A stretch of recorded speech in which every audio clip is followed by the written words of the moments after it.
Welcome, everybody. We apologize for the delay. It was 100% me. But here we are. We weren't sure if we were going to have a game, but thankfully we will. This is episode 8 or session 8 of the Horizon. We are in an underground bar. This bar, it is located in the lower levels of Edom Port Facility, which is displayed behind me. And in those lower levels, which are well below the water line, is where most of the permanent staff, the working people that staff all of the tourist traps in the higher levels and the dock facilities and all of that. This is where they are. In this small club, bar / rave den, a number of people are there surrounding a body of a hideously deformed creature, its chest cavity blown to pieces by shotgun blasts at short range, sitting on a chair overlooking this gore. The eel, the leader of the smuggling gang, the Morays, sits with a wet cloth pushed onto the side of his face, which has been chewed on by this creature. Angry, frustrated, and calling for blood.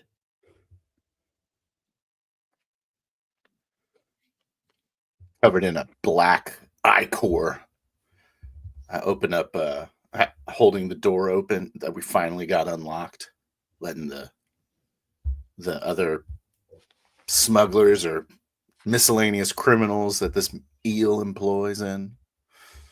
I say, I had a little trouble, boys.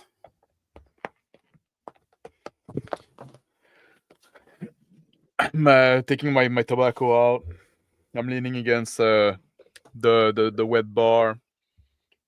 I look at my hand. So do you mind if I just use your sink there? Yeah. I start walking behind the counter. The eel calls out, sitting on his chair, bloody rag getting soaked from the bleeding from his mangled face. Hey, somebody call a doctor. Get the guy that we used for that job about a month back. See if he's available. Sure thing, boss. They scurry to get some medical attention. Having the water running, washing my hand. I say, I think you should call a witch too, because you're gonna turn one of those things next full moon. Really funny. Really funny. I'm glad we got a comedian here. Evelyn looks anxiously at Alan. Really? Do you think that whatever that thing, you think it's contagious? I just shake my head. I lean over. She backs away from the ichor and the mangled corpse laying on the floor there in this small room, covers her mouth. At the same time, I walk over, straddle the mangled corpse, and bend down to start checking his pockets, see if he has any indication of a contact or something. In the left front pocket, a small metal clamshell container. Within that clamshell container, a small indentation in a foam that would hold a pill-sized object. It's empty. The container is still there. I snap it closed with a dramatic snap. It's cool to the touch. Much drying up colder my than hand. ambient temperature in the room. Drying up my hand, and I look at Brig. I say, the clamshell container, right? They're really committing to the team. They get real decorative with their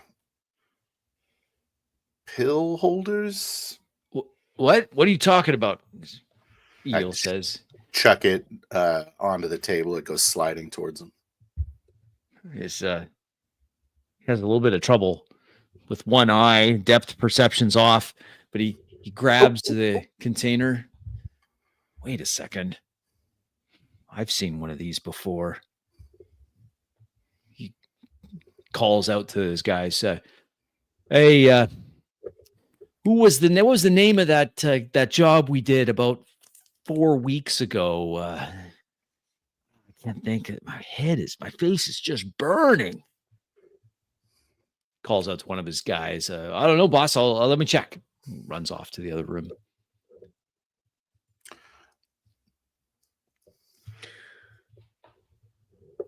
I'm rolling up my cigarette. I'm lighting it up. I go next to the body. I just kick it a bit with my feet. Looking at the brick. I give him a toothy grin, my face covered in black shit. He says, and I say, my turn at the sink. I walk over. I've also been injured. Start running water over my arm. The bartender comes in from the large dance hall area. Hey, boss, we got a hold of that doc, the guy we did that job for. He said he's on his way. It's been busy, I guess, with all the goings on up on the upper floors, but he'll be here soon. Okay. Yeah, bring me a drink, something strong. It really hurts. Oh, that's a good idea. I guess we can all go. I'll walk back toward the little table where we were drinking before. I smirk. What are you asking him for? And I pour some shot. I signal Evelyn to come close. Evelyn walks over, checking her gun at the same time. I give her like 2 glasses, and I take the other 2, and I bring one to the hill, and I raise. He got one hand clean. I got one hand clean. I walk over, take the shot, raise it as well. Never one to miss an opportunity. Well, he says, the eel says, still holding his mangled face, perhaps our business has changed.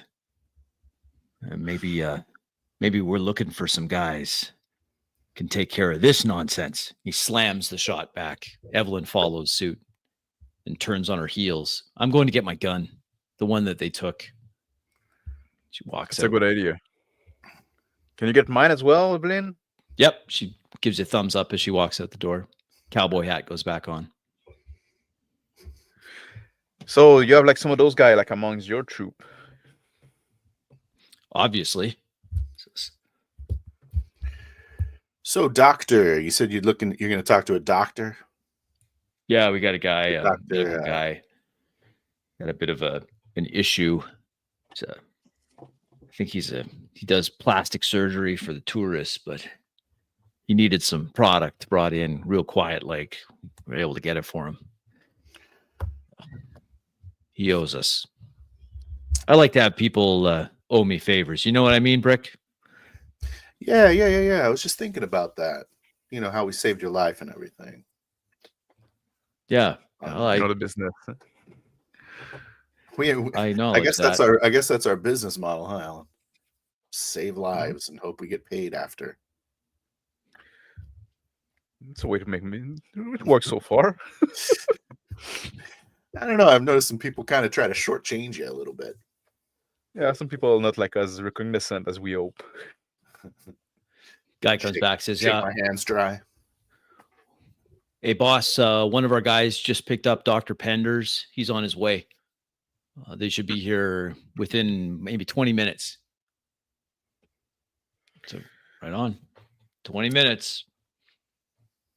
So what do you think about what do you think of doing to make sure you have like no other infiltrator amongst your rank? Well, maybe that's something you can do for me. Maybe you can check for like those seashell kind of shit in their pocket. Well, we can at least start with that. At least you'll know if there's like an immediate danger, right? Yeah, exactly.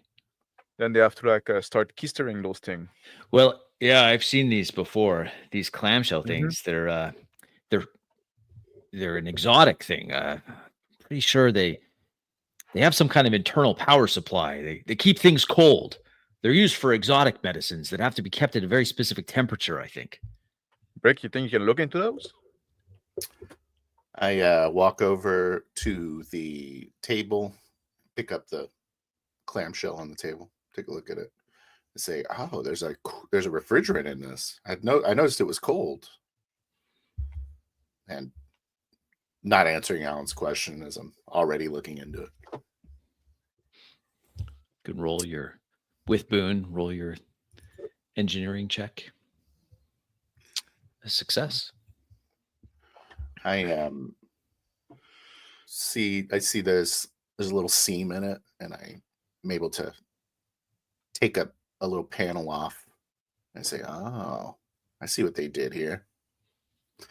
It's like another miniaturized version. They love that stuff of some refrigerants I've seen in like a cargo ship. Pretty sophisticated. Pretty sophisticated for eco-terrorists. The guy that the eel had asked for the job that they did a few weeks back comes back. He says, "Yeah. I remember, boss. It was a shipment of some high tech things. A refrigerant was involved. A guy that was bringing it in was Gerda. Was his name Gerda? Gerda. The book says Gerda Snyder was the buyer there. Some exotic stuff." So, Brick, you're impressed by what it did there? Like, wait until you saw, like, and I pointed the body on the floor. I said, that's a good point, but they got that crazy geneticist. Hey, you know what? That reminds me. I look at the eel and I say, "So you're doing these jobs?" I was telling Alan the other day, I was worried that after we got exploded, that maybe what we were shipping in would be something that these guys might use. And here we are with the evidence of something that happened like that just 4 weeks ago. Well, the stuff Crazy. Wait, no. The eel's like, wait. I wasn't asking to bring in stuff that does this. I was asking you to bring in you're some asking to volatiles. bring some stuff that blows up elevator lifts, like the one that blew up next to me. Well, there's no proof that it was our stuff that brought in. I mean, I hear what you're saying, but there's no proof that it was us. I'm sure it's just coincidence. What did I tell you? Well, anyway, now we have like a more present matter at end. Evelyn comes back in the room. She's got guns. She hands a gun over to Alan. Thanks, babe. I walk over to the door to the office and smile at the guy who's here reporting on whatever errand that the eel had him run. Kind of pat him on the chest and back him out. I say, "This is a private discussion." He looks over at boss. Boss just looks up. "No, that's fine. If they wanted to kill me, they had a better chance before. I don't think that I'm in any danger here." Right. As soon as the doctor comes in, bring him in. Right after saying that, right after the guy that you had as bodyguard when we were here tried to kill you. Exactly. So if you wanted, if they wanted me dead, they could have just let the other guy do the dirty work. I assume I think I'm okay. With that, I shove him out the door. We'll let you know when the doctor's here. The door closes. Not silly. Yeah, I shut the door behind. Evelyn walks over. She stands right next to the door, leans up her back against it, props up one cowboy boot, resting on the door, crosses her arms. I give her a nod of appreciation and recognition. I look back at the eel. I say, "Seems like you're our lead." Gerda, you said? Yeah, we got a strange order. Well, an order for some refrigerant, high-tech refrigerant. Yeah, that'd do it. Yeah. Who was the explosives for, though? Well, someone wealthy. That order was 4 weeks ago. This order is right now. Yeah. No, that's. I don't really have. It was done through an intermediary. You got something. I do have something. That's true. I do have something. You're starting to offend me. Look, I'm not trying to be evasive. I'm just saying. Well, he takes his bloody rag off his face and he looks at it, I pour a few more shots and I say, and he just "Here, he let him drops the shot." bloody rag on the floor in front of him as he's on this table, and he leans forward and he spits out a stream of blood from his between his lips. And he looks back up, blood streaming down his neck, terrible gash, just ruining his cheek. He says, yeah, actually, I do know more. I know where their buyer is. I know where that guy that contacted me. I thought it was easy money. They're obviously new with this. I was able to negotiate a ridiculous price. That's why I was able to throw around so much money on this. When you think there's easy money, there's always well, a price that you're just not seeing. Fair enough. I got bit, he says. I do this on my face. Fair enough. Maybe it was too good to be true, and the numbers seduced me, he says. He spits out another stream of blood. We are often the architect of our own pain, our own misery, with greed. And I look at Brick. Sometimes we have to take things as they come. That's right. I take the shot. How about you score some points with the authorities here, and we set up the shipment to bust the buyer? Wait. Yeah. Wait. Yeah. Saying the exact What you same thinking, plan Brick? I had said earlier. To bust this guy. When you say bust him, like, are you talking about like the turn him into the officials? You know, what are you thinking? Yeah. Well, let's say that we're like, yeah, I want to get this, like, this geneticist guy, right? I want to get to him. Yeah, that guy. The wanted man, right? Yeah. Dr. Yes. Bastian. Is that his name? Yes. Yeah, that doc. Yeah. You know what? I assume he's the one behind that shit, right? It could be. I know where the message came from. They weren't able to disguise it well enough, and I was able to unmask it. It's coming from a posh underwater city. It's about a few thousand kilometers from here, but a quick trip. It's it's called Arent City. Real pretentious place. Big university there. Not floating. No, it's under the water. Yeah. It's on a massive reef. There's a lot of marine biologists that come here and study the aquatic life. How easy is it to get underwater with these moray ships and whatever the heck else is going on around here? I'm not really familiar with how this world works, I guess. I lean back in my chair. Well, you're from Eberlein. That makes sense. Desert rock like that. Oh, not from there. But... Not really from Eberlein, but yeah. Oh, right. She's Evelyn kind of scoffs at shakes her head. Although it's a lovely place. No. It's a dust bowl. The loveliest part. It sucks, Evelyn says. The loveliest part came with us, so I look at she tips her hat. Her left hand is hovering over a pistol that's just sitting outside of her belt. Just in case. I feel comforted. I look at and I look back at the eel. I say, so how hard is it to get underwater? Is there a bunch of cities underwater?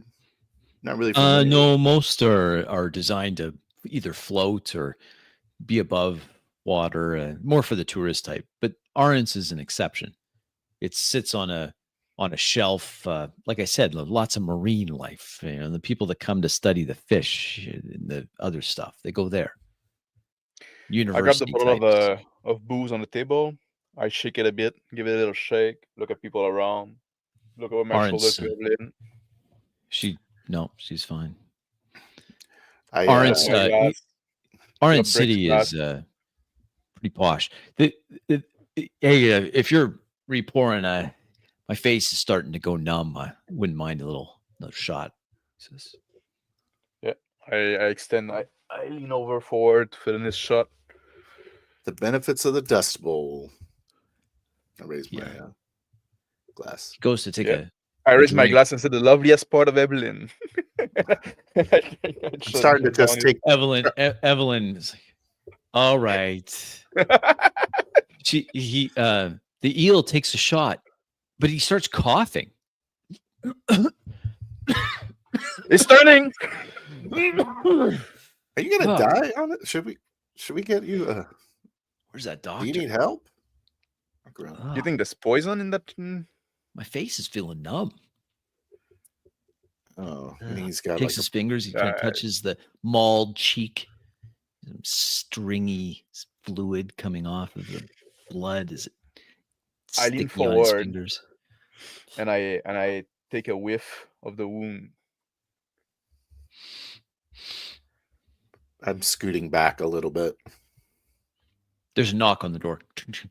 It causes Evelyn to stand up from where she was leaning.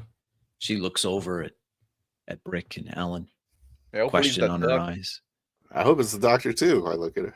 Doctor, yeah, I've got Doc Penders here. He came as quick as he could. He's got some stuff. Right. This guy needs some stuff. I stand up and kind of move out of the way. The door opens. A disheveled-looking doctor there. He's just straightening his clothes. He's wearing pajamas on his bottom. Looks like he's been drugged from bed to be here. With him is a doctor's bag with a number of items. He takes a look down at the ground to see this mauled corpse of this hybrid creature. He's what he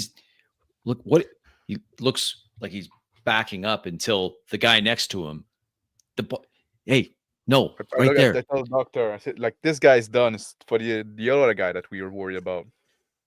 I look this mangled face. I look over at Alan and I signal for him to step outside of the room. We'll get out of your way. And walk out. The doctor comes, puts his bag on the table quickly, starts immediately examining them.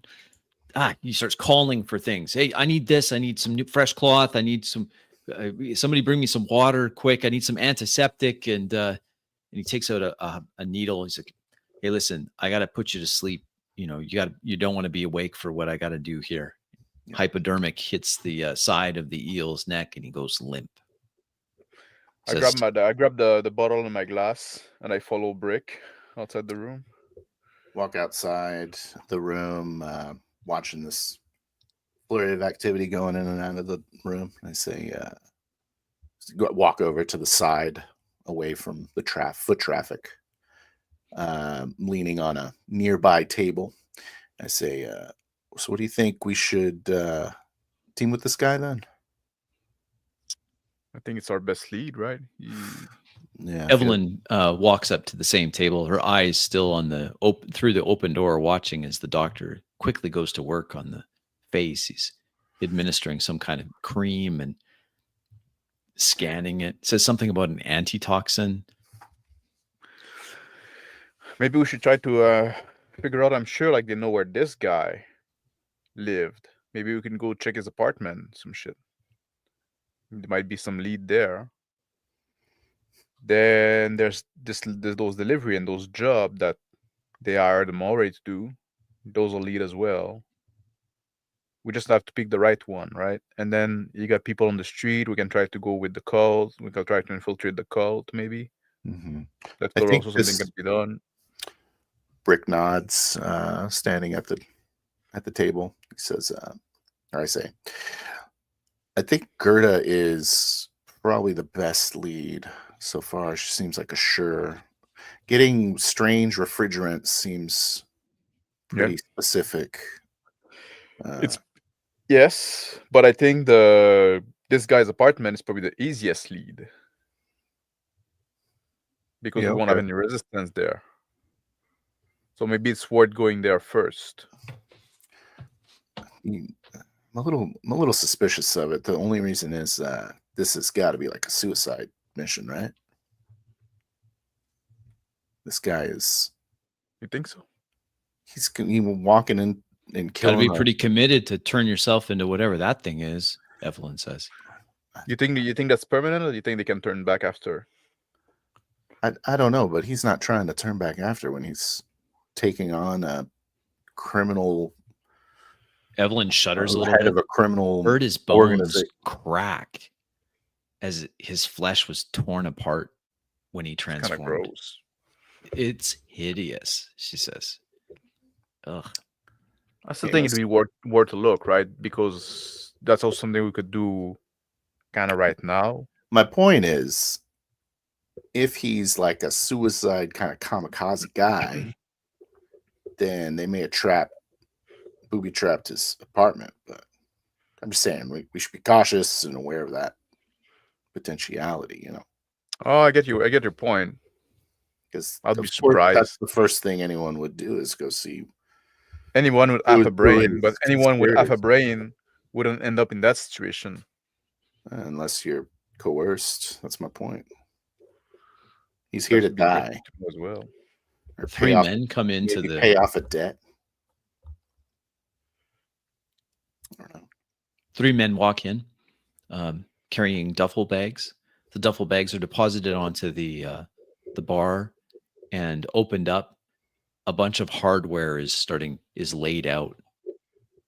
Shotguns, some rifles, several pistols. Walk over to the gear and I say, hey, can I get one of these shotguns? Who are you? I'm the man. Took that monster down. You're the guy? Took From down the back, I just, like- took down Mick, hey? One of us. Mick sees. He was. I grab a shotgun. Check it. They look at each other, these 3 men. One of them shrugs. They start loading magazines. Take a box of ammo. Yeah. They start loading magazines. Well, it's not like we're short on munitions, what the second guy says. As I see Birks do that, I take the gun and I just like recuperate my pistol, and I check the magazine again. See that it's still full, put it back in. Evelyn walks over to where the duffel bags are, peruses for a little bit, and then making a small noise of contentment, she grabs a box of ammunition, grabs a handful, and starts loading her own pistols. I smirk at her as I load up the shotgun. I go lean against the counter with the bottle of my glass that I refill and sip on it slowly. I talk to one of those thugs and I say, so this Mick guy, what do you know about him? He's been here for maybe 3 years. Pretty imposing guy, big muscled dude. Yeah, we saw that. Didn't talk very much, pretty quiet.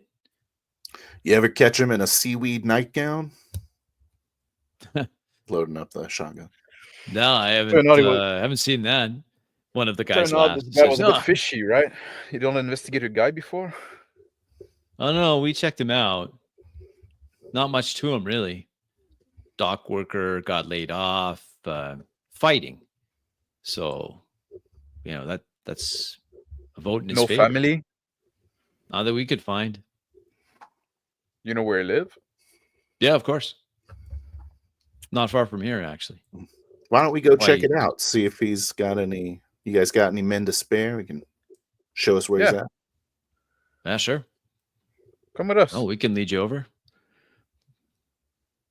While we're waiting for the doctor to do his job. But before we go, I'm just going to check and make sure the boss is okay. He walks over to the door. I think he's on there now.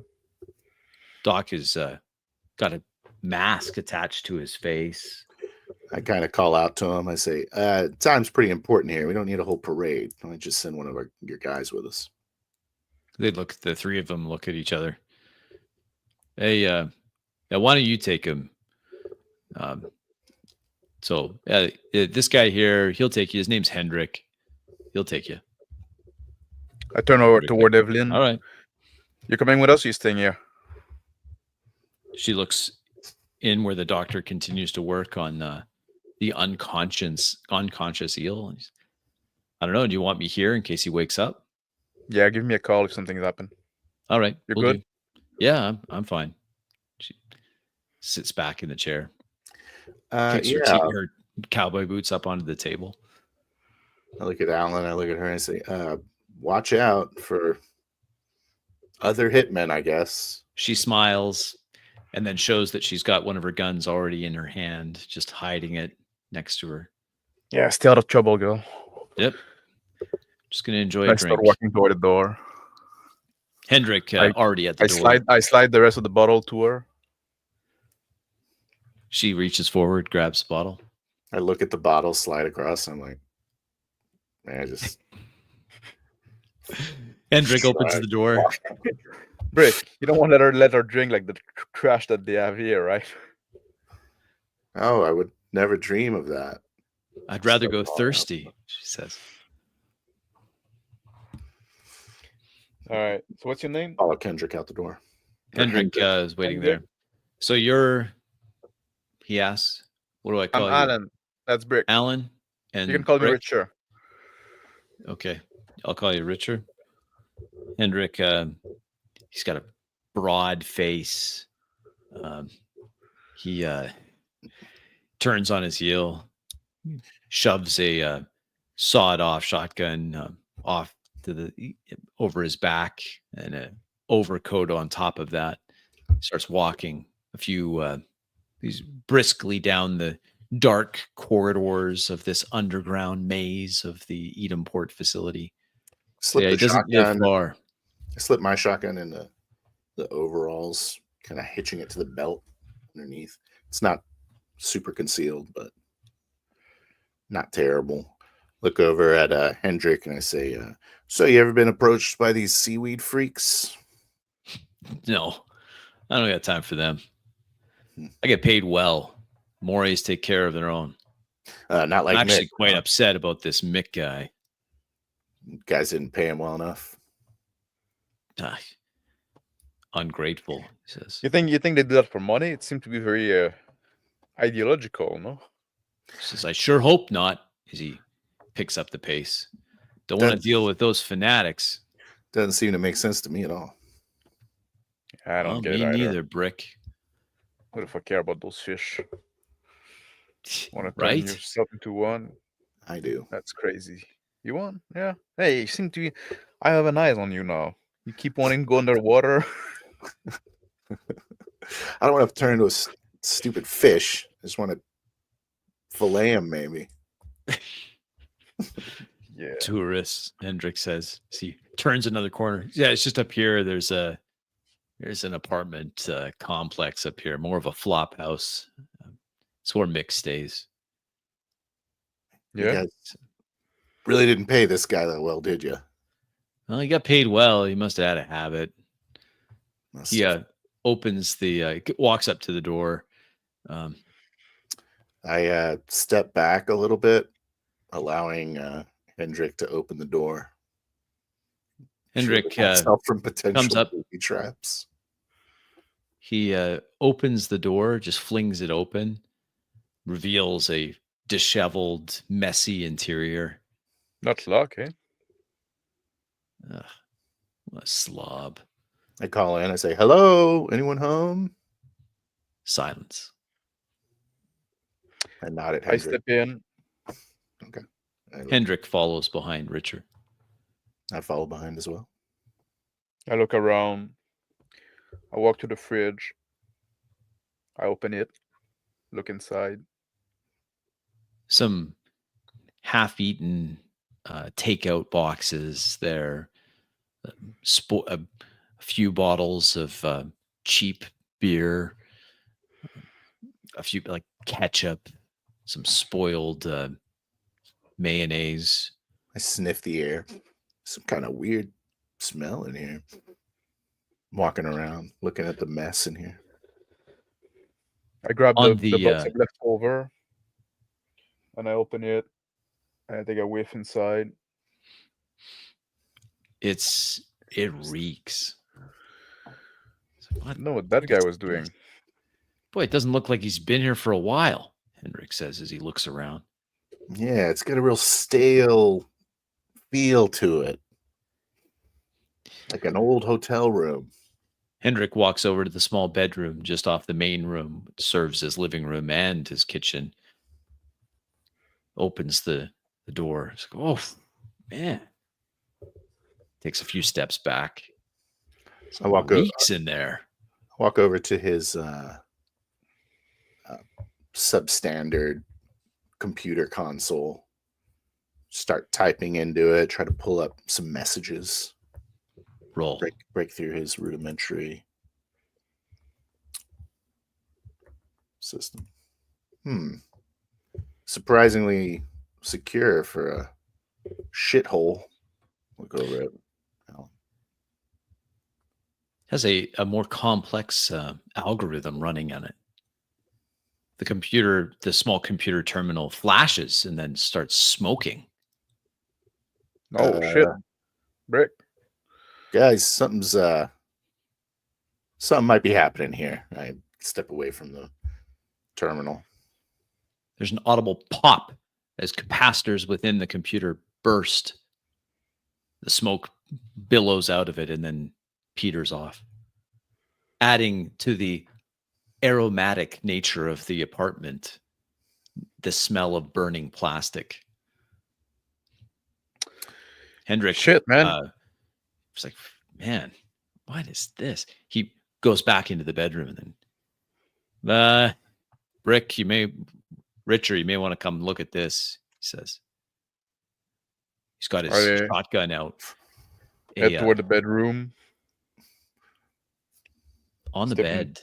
I'm still checking out the computer console, trying to see how it was rigged to pop. I have a pretty good idea. Well, they go in. Hendrik, on the end of his shotgun barrel, has a pillowcase. It's covered in slime and fish scales. What in the world? What the heck is that? I don't know. It smells like dead fish. Wait. Look at the whole bed's covered in it. Holy shit. You know what that means, right? I have no idea what that means. Brick, come here. I'm opening the drawers now, trying to look in there. Come see here, Brick. Careful to check to make sure that there's no traps or anything. Real cautious with it. In the bottom drawer. What's going on? In the bottom drawer, just as Richard calls out, a small metallic clam-shaped pill device. Open. Empty. What's going on in there? I'm not walking in there. I'm like digging through that big drawer to see what else is in there. I step off the room. I say, those fish monster, that's not permanent. They turn back, I'm pretty sure. Well, I see there's another pill capsule here. I pick it up, show it to him. Looks like he's taken the pill before, so I think you're right. There you go. I still don't think, go in and out. I still think he was on a one-way trip, though. That could be. Shut it and pocket it. So wait, so they pop these. Hendrik looks confused. He slides the slime-colored pillow case back onto the bed and tries to wipe the end of his shotgun on the side of the stained mattress. So they take a pill, they turn into some kind of monster, create a bunch of havoc, and just sleep it off, he says as he cleans off the slime. Seems to be what's happening. Or they end up in a pile of black goo. Well, I know what I would prefer, but they all end up in a pile of black goo. This is disgusting. But why? Why would he do it? And live like this? He just gestures to the squalor around in the bedroom. That make the whole Clothes thing much lying more all over. dangerous, because now he just like lowered the barrier of entry, right, to turn into a fish monster. Now it's something you can just like try on. Hmm. See if Why you like try it on? He says. Maybe you want to go for a swim. I mean, we paid him better than this. Maybe he had a gambling thing, or some woman on the side he was paying. I don't know. I walk over to go- the kitchen area, see like a pile of papers. I'm just kind of casually looking through it. I'm going back to the room and rustling to the drawer of the bedstand. There in the drawer of the side table, the nightstand of the bedroom, a plastic printout photograph of Mick sees with a much smaller looking woman next to him, but the familial similarity is quite pronounced. Sister, maybe cousin. Put the picture in my jacket pocket. It's one of those flyers that I have. I find on this pile of papers. Yep. I look at the back to see if there's anything written on it. There's a time and a 8-digit number. So like 4 a.m., 8-digit number afterwards. I think I got something here, Alan. Looks like a meeting and some kind of contact number, some kind of number. I don't know. I'm grabbing a pair of pants that are on the floor, looking into the pockets. I put them back down. I go back out. Just casually look out the window as I pass the flyer over to Ellen. Seeing who has a view of this apartment through the shitty blinds, the dull neon below. In the constant dim light on these lower levels of the Edom Port facility, workers doing different shifts, always coming and going. Several other apartments and flop houses nearby. Constant stream of traffic. Across that constant stream of this corridor, a number of an abandoned building right off the side, boarded up, and a small alleyway that leads deeper in to the maze that is the lower levels. I hand the flyer back to Brick. I said, "There's no date, just a time. It's not so useful." Well, maybe the number's useful. Yes, that could be. I found this photograph. Henrik. He's got like a sister or something. Henrik comes over. He's daughter, maybe rustling around things. He goes, "Where's this money? I don't see any money anywhere." And Henrik comes over. "Yeah, what is it?" I show him the photograph. I said, "Do you know who that is?" I mean, that's the lady right there. You're talking about the girl. Obviously, I'm talking about the girl.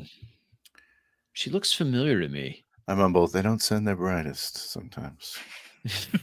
Oh. She looks familiar. I think I've seen her. Huh. I can see the resemblance now, but I'm pretty sure I've seen her before. Huh. I put the photograph back in my pocket. So you talk about the money, right? And you talk about gambling and stuff like that. But yeah, here's but my should thinking. be if it's gambling, I should be able to find some gambling chits here. You know, all of his losers or should be stop and stuff like that. And also, like, you probably know who control the gambling in town, right? And you probably like of course. guys. Well, and if he had run up a big debt, then we would have heard about it already. That's my thinking as well. And I don't think this thing's about money. And I think if like the guy was into a weird cult, that's probably where his money went. You know what it is, right? The cult, those hippie cult, right? They want to take your cash. all those pills, right, and this genetic engineering must not come cheap. So Getting we those are dealing exotic with container. fanatics then, right? I look at Essentially. Brick. Not sure what I'm gonna say. I don't know. I still don't know. Certainly, we are dealing with fanatics, but I don't know if this guy's one of them. Seems like he liked the pills though. So it's in his first rodeo. So you think Maybe you he think just Nick likes being an unstoppable killing machine occasionally. And going after his own boss. I mean, I can understand the killing machine, Hendrik says, but why bite the hand that feeds? Wait, if he turned into one of those things before, he probably didn't just stay home, right? He probably just like took the pill and chill out at home. No, maybe he went for a swim, like you said. That'd be a fun way to test out superpowers. Went for a Taking swim. on these giant creatures underwater. Did So you have it's just any a like? big power trip? That's all this is? I don't know. He's a big dude. He kind of had that feel to him, like he wanted to be intimidating or something. I get that. I got that energy off him. Although he was fixing to murder somebody, so who knows. I think like Huh. maybe like your guys should look into the dock worker population if they had any rumor of like monster roaming around, right? Sure. Or Well, I any mean, kind of like everyone's talking weird about the murder. attacks, from yesterday. Yeah, but like the weird attack, we knew there were like a sharkman there, but then the media kind of like snuff out the story, right? Yeah, it's bad So for tourism, Hendrik says. you think so? It's bad for their health, that's for sure. Bad for the tourists' health. Yeah. Because this is a bust. There's nothing here.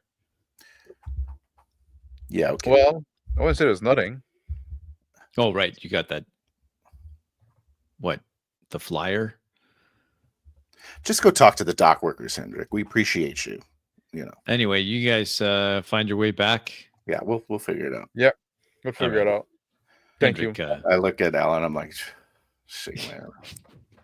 Hendrik nods once, leaves in a hurry. Starting to roll up a cigarette.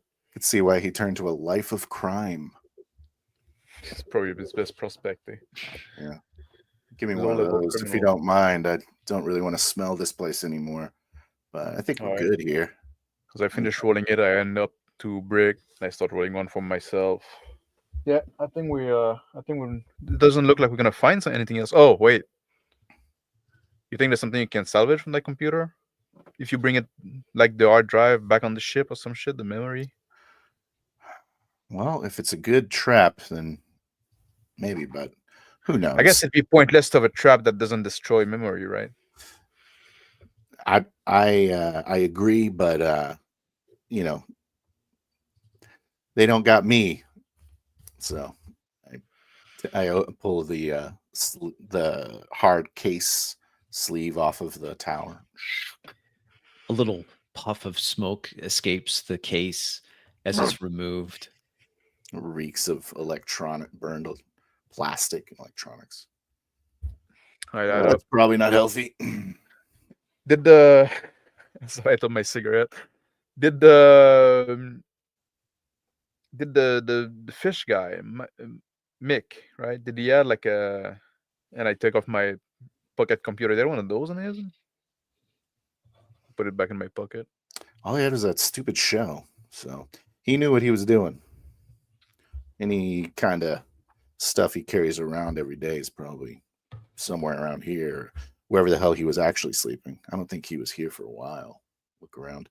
I pull out a little multi-tool. Well, he came sleepier. Pull out a multi-tool and start unscrewing some components from the computer. We know that he came sleepier after like starting on those pills, right? So yeah, maybe he woke up and realized his bed was covered in shit and didn't want to sleep here anymore, though. That's what I would do. It's like, hey, great, my whole bed is covered in dead fish smell now. Maybe I should find a hotel or something. that's interesting. I'll leave my mayonnaise. Whatever the hell he's doing. It stepping out stinks like crazy toward in the this door. place. Yeah. I take off a couple of modules that could potentially still have some salvageable memory. See some scorch marks on them. Like, shake my head. Stick them in my pocket. And follow Brick out of the apartment. I walk back toward the club, dragging my feet a bit, trying to think. Looking around. Well, get this number back to plug it into the planet's database. We'll figure out where it leads. I still think we go for Gerda. I think that's our next move. One of the holographic displays that light up the dim corridors of the maze of Edenport facility, a wanted poster appears. The first one right away, the crazy geneticist doctor, big bounty. A few others scroll through, and then a young lady that looks a little like Mick. Wanted for terrorist activity. I take out the picture. I look at it. I look at the hologram. I show Brick. I say, hold on. Older. I say, hold on, bounty list. Speaking to the bounty list. I receive the information with my data pad. Download the full list. She comes up, wanted for terrorist activities. Her getup is much different than the picture in Richard's hand. Take a drag. So you think it's her sister or whatever she is, whoever she is, that got Mick into that shit? You know, I'm starting to lean more into the crazy psycho-fanatic theory. You think so? I look at him, this crazy image of the girls right behind me. I'm like, yeah, but they're starting to think. Seem to be more about that than about money, right? Maybe he's just protecting his sister. And so this is what I'm thinking. I don't think this guy is really in a part of this life. I think he's been coerced. So maybe this guy's dead anyway. Oh yeah, he's not a part of any life. I get that. But I don't think that he is a cultist. You know what I mean? Yeah. But I don't know why you interest you so much. I'm trying to figure out why a man would kill himself just to murder a crime lord. Is that like a philosophical question? Or do you think that can lead us to some answer? I guess I should rethink my priorities or something. I guess I'm just curious. I don't. So are we going after Gerda? When or are we someone trying to find like what's her name? When someone almost kills me, I like to know why. It's just a habit of mine. Yeah. You get used to it. At some point you get desensitized. You take a drag and just look at him.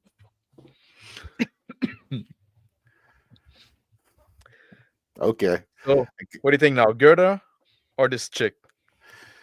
This chick's definitely a cultist, and she also got like money attached to her, right? I don't know that she's any more important than anyone else in this organization. So, I mean, kind of like you said, I feel like we figured it out, and we should go find the higher ups, get away from this lower level shit. And if we can find the head, we can maybe like do a big net sweep on all those like low level. Yeah, get a bigger you know, keep an eye out for her. Maybe the death of her brother makes her a little more sympathetic to our cause. Turn her into an ally. Probably less sympathetic to our cause, I'd say. Well, we did kill him. Yeah. But we were a natural reaction to what the cult did. Maybe we can spin it a little, you know. Maybe we'll let Evelyn do that. You want to program her? Gal talk. They could talk about I think if we put your hand on her, we try to get as much info as we can, and then we turn her in. Like, I don't care about like that's true. We collect programming her, right? yeah, she's not hot enough for me to want to invest that much in that, right? What are you talking about? Hot enough? All right, let's She's not hot. I let's pull up get the in. I pull up the bounty again from my data pad. It does a hologram. I look at her list of supposed crimes, which she's wanted for. Ranges, low-level mischief, unauthorized protests, disrupting public transit, petty vandalism, issuing threats to public officials. Why is this bitch on a bounty board? That's what's weird. Yeah. And also her interesting. eyeshadow is very strange. She's very You know that disturbing to look at. now that you mention it, right? Yeah, it's right. That's interesting. That she's kind of a low-level kind of thug, right? Yeah, she's on a bounty list with the freaking evil biogeneticist.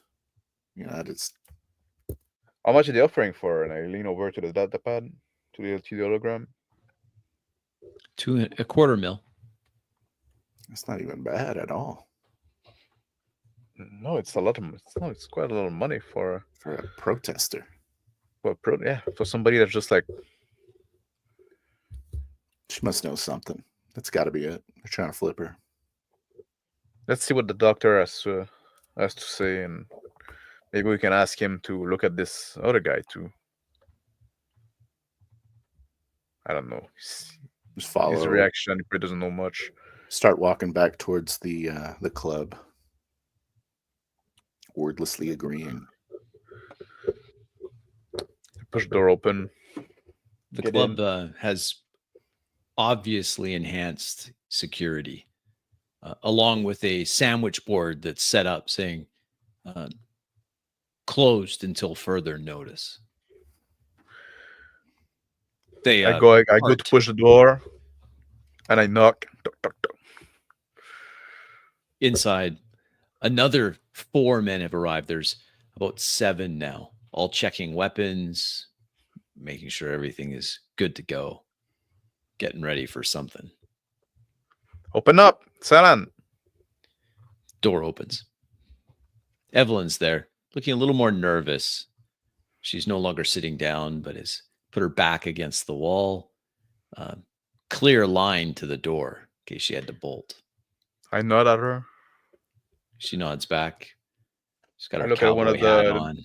Walk One in of the tugging behind the door. I look at one of the tugged by the door and say like, so what's happening with the bus? Your bus, that is. Doc's turn just back over started to Brick. in. You have to be specific. One of the guys that was there before when Hendrik is back. He says, yeah, he's like I told you, they stayed, checked out Mick's place. It was a bust. Didn't look like he'd been there for a while, but the place was a sty. It was a mess. Henrik said that, right? Yeah. I'm good. He went to check on that. How's the boss? I say as I walk in as well behind her. The doctor comes out on cue from the back room. He's cleaning his hands. The towel, it's a little pink because he's resting. He's on an IV. I've had to pump him full with a bunch of antitoxins. There was some kind of strange venom from whatever that thing was. Walk over. If anyone else was bit, you may want to have that looked at. Well, that's you and me, right, Al? Didn't we get bit? You got bit. I didn't get bit. No. You think this thing can bit me? You're kind of slippery. Evelyn saunters up behind the two, Richard and Kieran, as the doctor gives his report. I've got him resting. He's on an IV drip, some antibiotics, but that antivenom should take care of it in time. He'll probably come to in about an hour or two. You got any extra doses of that anti-venom there, Doc? Why you were Brother exposed to power. this thing? Yeah. So let's take a look. Show my wounded arm. No, doesn't seem to be infected. Maybe you're immune. Maybe that's what it is. Okay. Maybe you're lucky. Yeah. Well, Just whatever first it time is. for everything. Doesn't look like there's no sign of poisoning here as he examines the wound. Is the body of that thing still there? No, a few of the guys came and took it. Did you ever look at it? You know, have any idea what that thing is? I've never seen anything like that. And I've done some pretty exotic plastic surgery, let me tell you. Nothing like that. Yeah, that doesn't come Total physiological change. Mm-hmm. If it weren't for the fact it was wearing shoes, I wouldn't even say it was a man. Look over at the small group of armed men forming. I say, so what's the plan here, guys? You're just holding down the fort? Just waiting for the boss to come to, give us our orders, then we go hurt people. Good. Yeah. Good. A few of them lit up some smokes as they go through all their gear, checking it again and again. I look at Evelyn. So are you holding up? You doing right? As good as one can expect. The room full of very trigger happy, hopped up on some kind of methamphetamines. Those high-speed crew here. Let's go back to the ship. I look at Brick. I wouldn't want to be around these guys when it goes down. I look at the dogs. I say, like, tell your boss to call us when he comes through. Hendrik nods over. Hendrik, now in the room, has come back. Oh, yeah. So I checked with the docs. People said that nothing really out of the ordinary.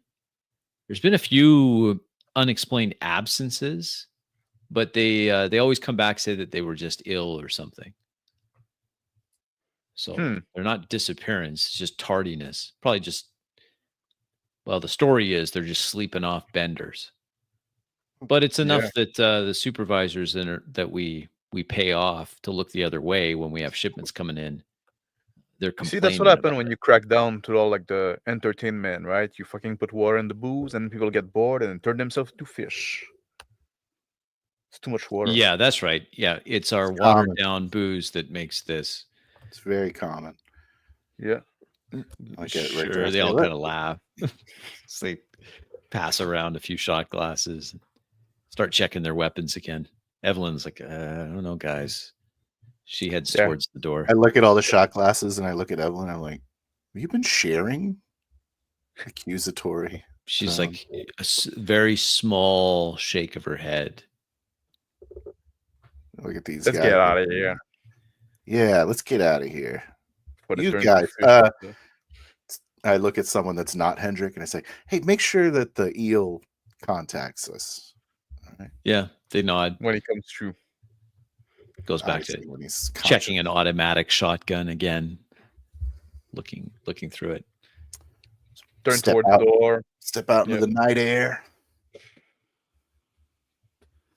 All right, Brick. I guess let's go back to the ship.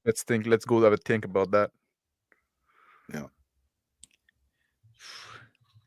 That was a tense situation, guys, Evelyn says. Every one of those guys that shows up, they're just eager to go. Something's going to go down. Hopefully their boss wakes up, because I don't trust any of those guys to be in charge of anything. Yeah. I look at Alan and Evelyn and I say, maybe we shouldn't leave one of us behind anymore. I couldn't agree more, Evelyn says. She turns on. Evelyn, there would have been a time that you would have called us to come back, right? Well, I didn't want to cramp your style. What did you find out? She asks. probably like you probably got a sister in that cult or some shit. Like somebody like I took the picture out, I showed it to Evelyn. She said like pointed with the to the girl holding like with the same hand that I'm holding the picture. Mhm. This girl there, like she's seemed to be. There's a pretty decent bounty on her as well. Found out. Well, you've got a good eye to recognize this girl from this picture to that. She points at the hideous mascara and the wanted picture and all of the fetishes that are on her. Something, Put something the happened picture to back in this my one. pocket. You got to get used to picture women without their makeup when you see them, right? Take a drag of the cigarette She as we're smirks. walking. I take a drag of the cigarette as we're walking back to the ship, and I say, we figured since you're a woman just like her, you probably relate to her real well when we find her. She stops, looks over at Brick. I got a Are smile on my you face. serious? You serious right now? Because I'm a woman, of course I'll know how to talk to another woman. You think that's how it works? Aren't you supposed to be married? Nah, What of do you course. know about women? Yeah. Yeah. She Take it turns easy, everyone. Take in a it. huff. The walks wedding's going away. real fine too, right? Why don't you fucking calm down and don't ever talk about my wife again? Well, I mean, I'm starting to understand the bigger picture, she says. She walks away from Brick. I look at Evelyn and I say like I just signal with my hand. Let it go. Really? Because it's a girl, I can just talk to her. It's Because called I a have a joke. lot in common Jeez. with that. She turns and points at the hologram as it cycles through the bounties. Just so happened to come across this girl's picture. I'm sure Brick realizes Rika his mistake now. sees. Rika sees. You guys don't have any sense of humor at all, do you? She's like, that was a joke? No. Yeah. We should not do jokes anymore. Doesn't it seem absurd that you would possibly relate with this psycho? Oh, okay. Maybe I'm still wound up a little tight from that testosterone fest with the small armory room full of trigger happy thugs. I should have known women don't have senses of humor. I flicked the cigarette. She laughs. Toward, like, now that was funny. I point toward a street vendor. I say, let's get some food on the way there, right? Unless you want to have like some, I think I have some bœuf bourguignon left at home, but let's get something fresh. As long as it's not seafood, Evelyn says. I agree. I also agree. I would rather eat lizard on a stick. Right? Seafood. She says. Never thought I'd miss that. It was actually kind of crispy. Walk up to put my shoulder on the food kiosk. So it's actually kind of crispy and seasoned pretty well. You guys do a pretty good job with the seasoning, I noticed, in Everleen. Yeah, we like to disguise. Is it weird to miss Everleen? It is a little weird, Evelyn says, but you know what? Like a boil or a bad fungus, it grows on you. We had people shooting at us there too, right? Home is where the gunfights are, she says. She looks down at the wares of the food cart here, points at one of the rolls. She says, what's in that one? She says, oh, that's just a regular roll. We've got a little bit of butter on it. She says, I'll take one of those. Pays the vendor.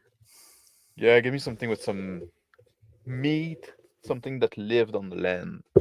You got anything like that? Closest I have are some mussels. Not close enough. Disgusted. Just give me some rice. Yeah, I can do rice, he says. Get a big bowl of steaming rice. Passes it over. I'll take rice, I guess. A couple of pedestrians passing behind, talking. Their conversation carries. Hey, so what happened to, have you seen where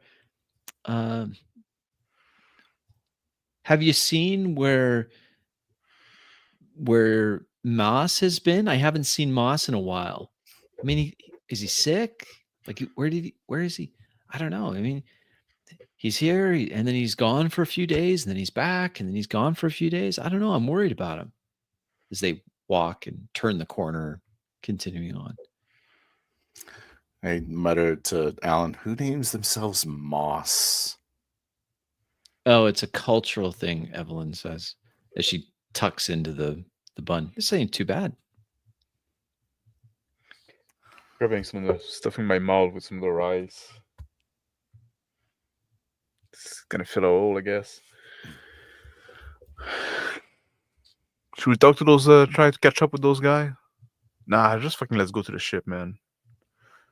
I'm tired. Evelyn starts walking towards the elevators to take it to the higher levels. Workers start filtering in from the various corridors and other side alleys, moving towards the elevator. Walk over to the elevator as well, recognizing some of those early shifters that we saw earlier in the elevator. I say, hey, Jack? Joel, he says. Joel. How's it going, man? How was work? Just another day, another dollar. Working for the man. Did everyone show up to work today? No, we were short-staffed. Yeah. Stupid Anton. Yeah, all about those people missing all, right? Just like, yeah, must be nice having like the luxury to. Man, Anton, got anything weird to say lately? Is he like? No, he just disappears for a couple days and comes back. And since we're shorthanded as it is, the supervisor still lets him come on. They should have canned him. Doesn't come back like rambling about weird stuff, or? No, he's quiet type. I stand in the elevator as it starts to go up, and I say, a friend of mine also went missing, and I'm just wondering if you guys have heard anything about these workers. Like, are they going somewhere? Seems like there's a lot of them. I just keep hearing these people are missing. I don't know. It just seems weird. We went to see to his place. We went to see to his place, and it's like he hasn't been there in days, right? Yeah. Well, I tried to check on Anton because he's supposed to be on the same shift as I am. I didn't see him, so I went to go check his place. There was no answer. I pull a flask out, the last hidden flask in my coveralls. I unscrew it and take a sip. Crazy, man. Hand it to Joel. Joel takes it. Hey, thanks. Takes a swig from the flask, pulls from a quick pull on the flask, and hands it back. I hand it over to Alan. I say, it's kind of cool seeing you on the way back. You know. I took a cricket stick from my pocket one of those I stole earlier, and I kind of lean it over toward Joel. I said, "Do you know, like, have the address of this Anton guy?" Oh, we don't really have addresses down here, but he gives directions. Boy, it's same area that Mick was living in. I pull out the flyer that I got from Mick's apartment. Yeah. I say, hey, Joel, you know what this number is? Wait, let me see. He takes it over. Like a contact or cereal? And what did you have in that flask? That was good. Straight Eberlein moonshine. Wait, I can't afford Eberlein moonshine. How did you get it? Eberlein. Wait, he looks over at Evelyn in her cowboy hat. No, really? Authentic. Whisper. Hey, do you mind if I? And he kind of like gestures, points at the flask. Yeah, go for it. Finish it. Takes another pull. Good. Looks down. Yeah. So this. Okay. What these numbers here? Yeah. Oh yeah. So I'm already. That's what passes for an address here. I'm already It's, looking at the flask, like regretting saying that he could finish it. Yeah, the empty flask. Pass. So what would that be? Thanks. That's kind of weird. Yeah, it's just down here. You mean You know where? down or How does that like? work? It's just down here. It's it's actually not far from where stupid Anton lives. How does that work? That What's the deadbeat. address? Oh, okay. So he goes through. He goes, the first few numbers are the level, then it's over here is the sector, and then from there it's Oh, I got it. subsector. It's kind of splits out like that. I I recognize. can understand as someone from Eberly, and they probably don't. I mean, it's Well, all based on this hub from the. I recognize really boring. I recognize the convention from like my dry dock days. I go, oh yeah. Yeah, Oh, I can't believe I didn't recognize that before. Well, that's right. We use it. It's just kind of a holdover. It's really got it. more designed for space stations, but we just kind of kept it. I look at Brick Put it in my pocket. and I sign with my head like move away. I say, hey, good seeing you, Joel. Yeah, have a good shift, man. Maybe I'll catch you on the way back down to work, huh? We kind of got it flipped. Yeah, maybe, he says. Hopefully Maybe. I'm not as hammered that time next time. He's licking his lips. Yeah, man. I hope I do run into you. It's good. Yeah, thanks. I send him my like contact deets through the data pad. I said, hit me up, man. If you ever He pulls out an old battered data pad. If you ever need a drink or whatever, well, maybe we can chat sometime. Absolutely. I give it the credit stick that I had in my hand. Hey, So thanks. man. I don't know what's on it. Yeah. Well, even if it's blank, I can still sell it. He says he puts it in his pocket. Look at Evelyn. Evelyn pops the last of her roll into her mouth. Tagging along. Are we going up still to the ship, or what's going on? I heard you guys talking to that guy. Tour. Might do the tour first.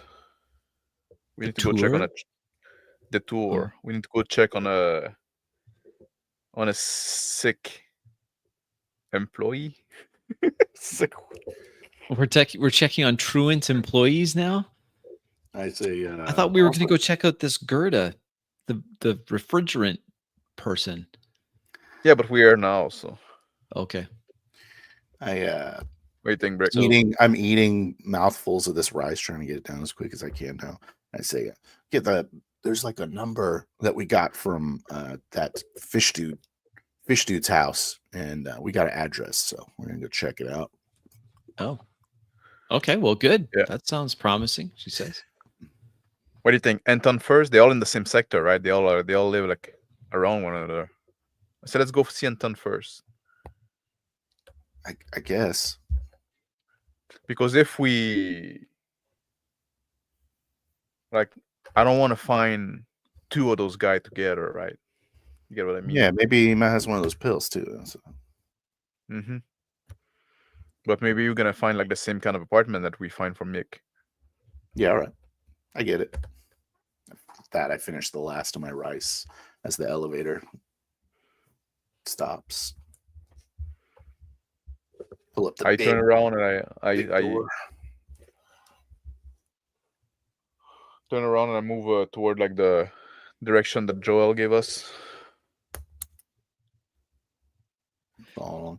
I think it's so probably down here, three rows. Not far from the apartment building that Mick, where Mick resided, only a few doors down, a similar sized building with a number of apartment doors on the outside of the building, stairways that access the various levels of this 5-story flop house.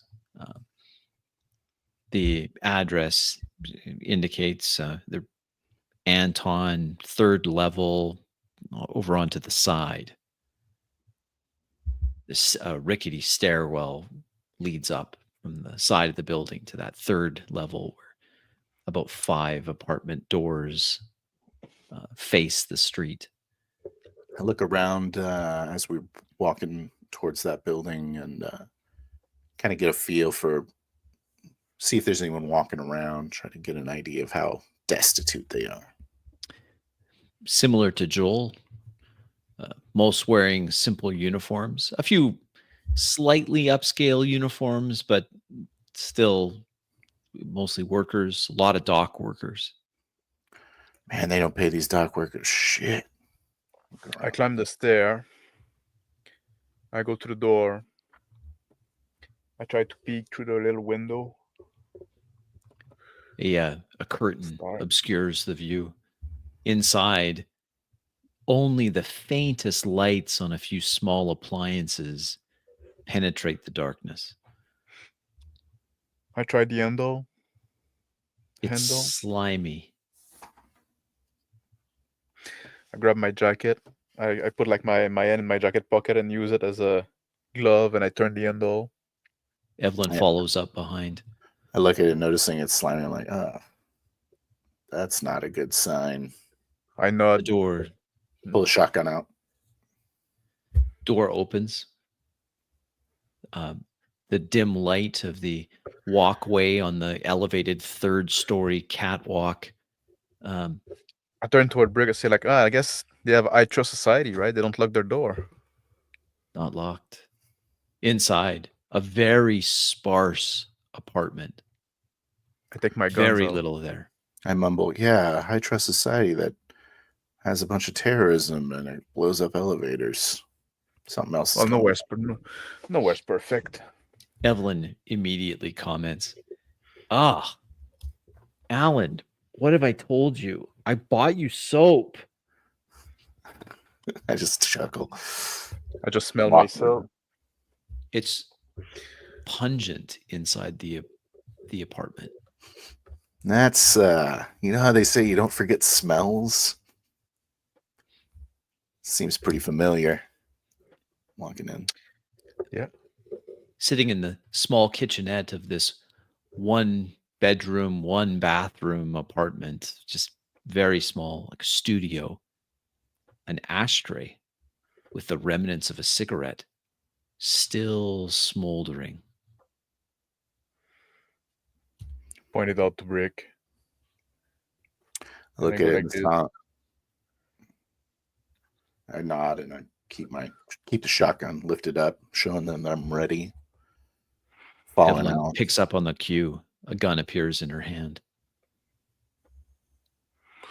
I point towards where the bedroom is. I slowly move toward there, quietly. I stay still, not trusting my own ability to stay quiet. I move there, like not making a noise. I peek inside. The bed, small bedroom, dark. The window blinds black out. No light penetrates in. A very small night light on the stand shows the current time. On the bed, a form lies, breathing deeply. Muggy air in the apartment building. Start sweating. Brush my brow with my sleeve, waiting for Alan to say something. Evelyn shifts to the side. I bring my gun close to the head of the form with one hand. And I grab my other hand and I lift him the cover a bit. His body covered in, first of all, no clothes on his chest. His chest rises and falls. Small reflective scales on a slimy surface of his chest. The cover of the bed is sticky as it comes off of his sweating form. His breathing changes slightly. I, not seeing Alan anymore at the doorway, I risk walking up to the door. I'll make it a 4. Success. And I make like a tiny sound. I pause for a moment, and then I'm able to walk up to the doorway without making too much noise. Keeping my gun close to his head, I just like look over my shoulder, and like when I see Brick, I say like, I just like sign like to come, but like to be quiet. I go like this. Keeping my shotgun ready. Evelyn walks behind, also trying to be stealthy as she steps through. She appearing in the doorway, the gun in hand, behind Brick. The breathing on the bed changes again. I look over my shoulder quickly, and I just like raise my shoulder. Like, where do we know? I say, maybe kill it. Maybe we can have answer. Is he still? You think he's still a fish monster? Yes. Kind of raspy voice. Eyes open in the dim light. The reflection of the eye is like a shark. There's no iris. It's all black. Eyes open immediately at the talking, and eyes wide. He lunges towards the small nightstand with the small bed clock or the little clock alarm on it, digital display. I yell immediately like, don't be fucking stupid, I got a gun on you. Moves anyway. I shoot him not in the face. I'm aiming for like, kind of like shoulder or some shit like that.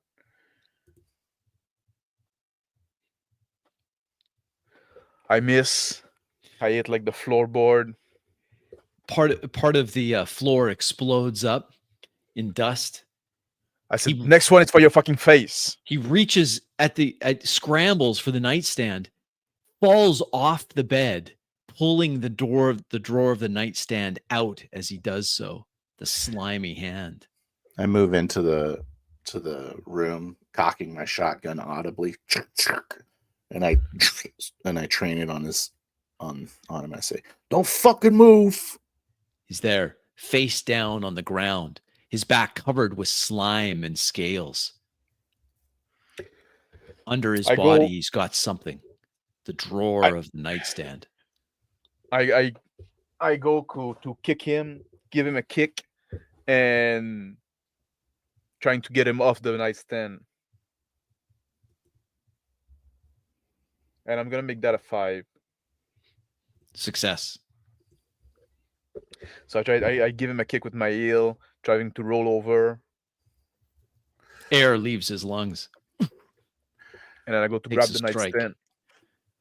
I say, "You better say something, or otherwise I'm just gonna assume you're some crazy monster, man."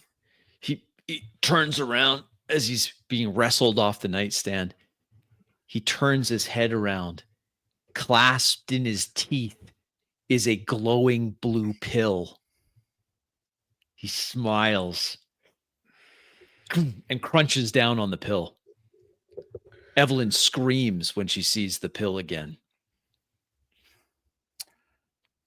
I look at Ellen, and then I just shoot him. Yeah, I'm shooting as well. Just it's like 5 shots into this dude. Gunfire roars through the small apartment as the rounds pummel into this man, his blood turning from red to black as he bleeds out under the assault. I wait for the dust to clear.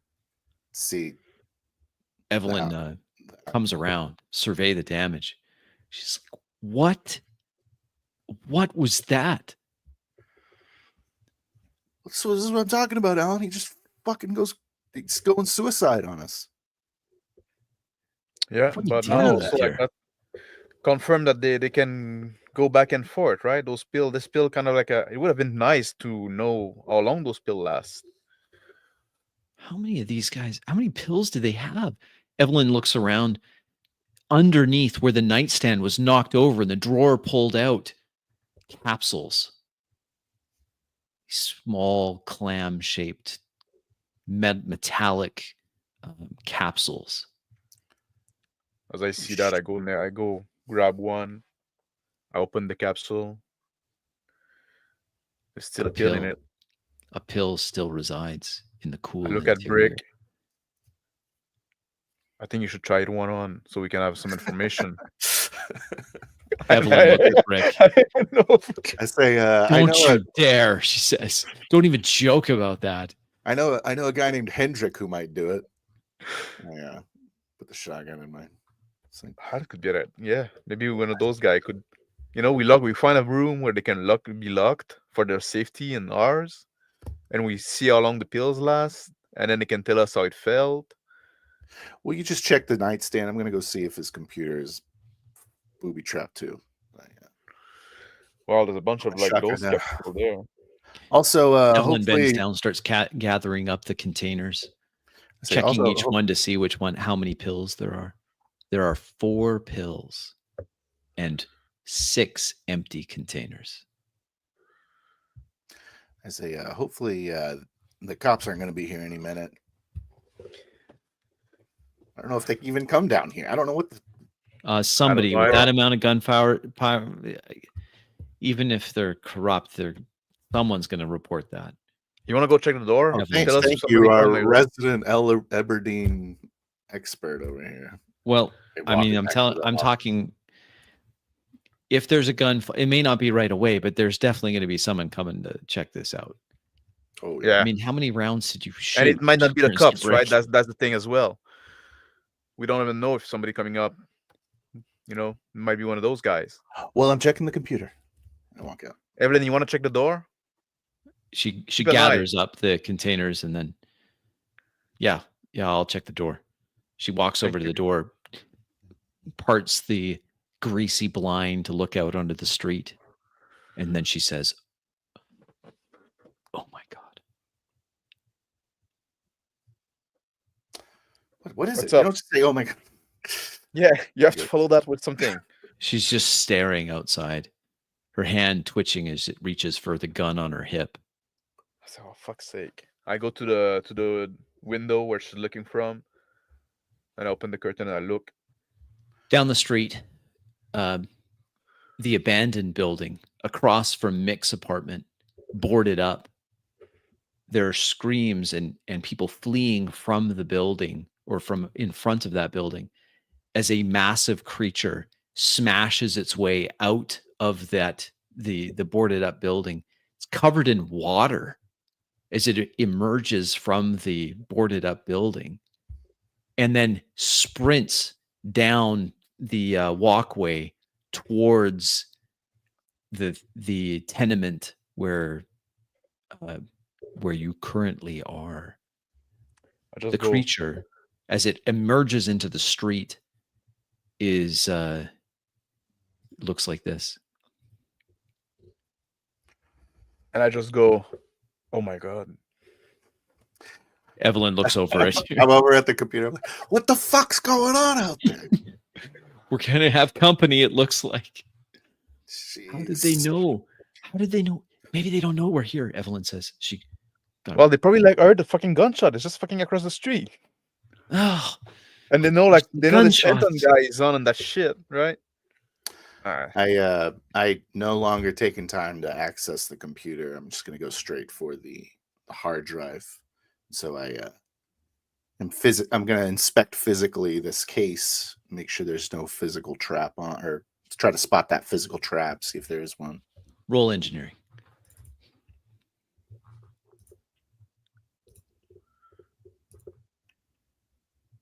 Oh yeah, critical success. I spot it. Yep. And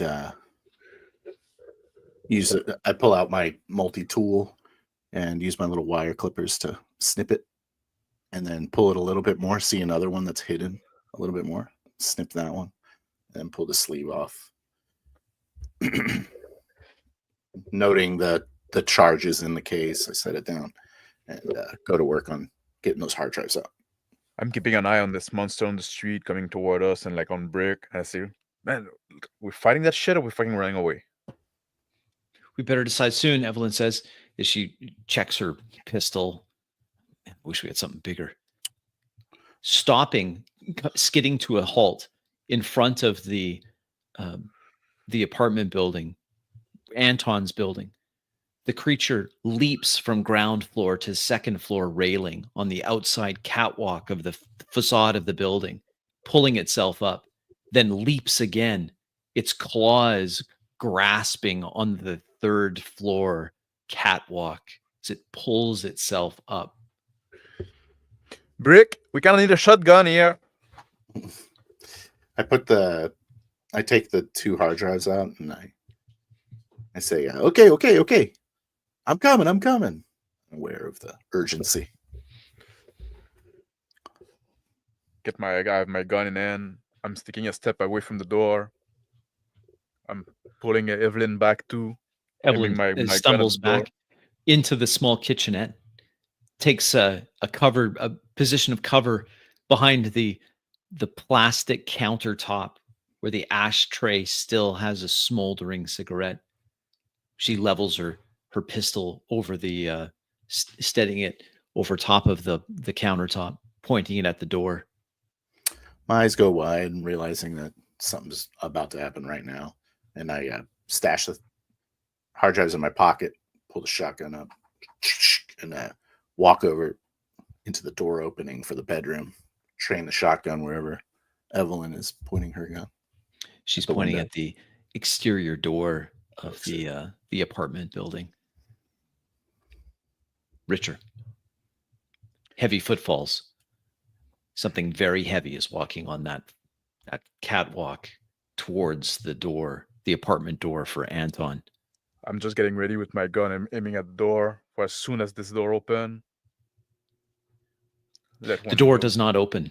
A taloned hand penetrates the door from outside, right at head level, and the door is physically ripped from its hinges and tossed 3 stories down to crash on the street below.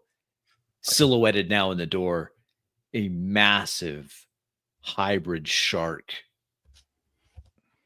Yeah, and I'll let a few shots go. Bam, bam, bam. I'm gonna also unloading. Yeah, I'm gonna make that a 4. Okay. The round hits. Shotgun blast also slams into the body of this creature. The shots hit, opening up wounds on its chest. Evelyn follows your lead. She also fires a quick burst from her small caliber gun. Her shots land too. Holes open up on its armored chest as it enters the apartment. One massive hand raking out to at Alan, the closest target. Yeah, I just I see his hand come close. I'm just like, whoop, leaning back on my back foot, stepping away. Just too in late. The claws tear up the cheap printed carpet, destroying it. Tears rivets up. Yeah, it grabbed like on my almost grabbed on my leg on the way there. And it's now fully into the apartment. They say, "Get free, Alan." Wait for him to move out of the way before I take my shot. I tried to kick that thing in the face. Now that it's close.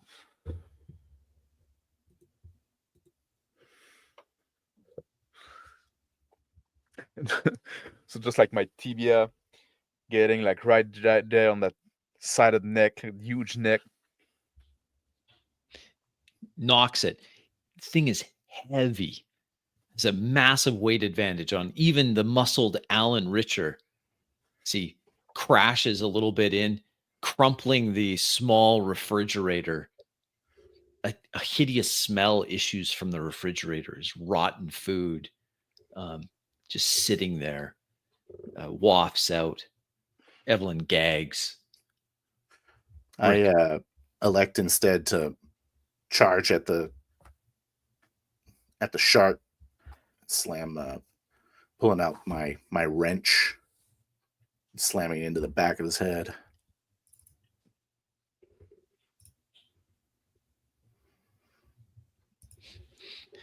With a sickening wet thud. The wrench smashes into its head, bludgeoning force. The shark's head dips down. Its massive jaws forced closed from the force of that hit. In its death throes, it reaches out, raking at Brick.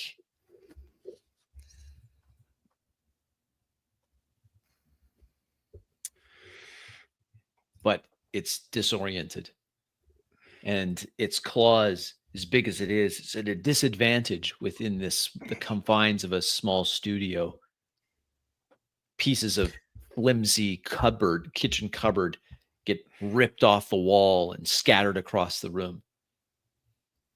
Evelyn holds her fire, not wanting to hit Brick or Alan. As that thing fall down, like I step on his with my heel on his head. Like how many of those fucking things there is? I say, I'm breathing heavily, and I go, "Whew, that wasn't such a chore." And I smack him one more time in the head, just to double tap him. I'm sure his brains are good and splattered. His left hand, this massive left-handed talon, opens. A device thuds onto the ground. Push it with my tip of my shoe. Try to identify it as quickly as I can. Explosive. I say, "It's a bomb! It's a bomb!" Evelyn dives for cover behind the flimsy cupboards. Try to jump to get behind a couch. I run to the bedroom and jump behind the bed. Okay. Make your armor saves, your miraculous save. All right.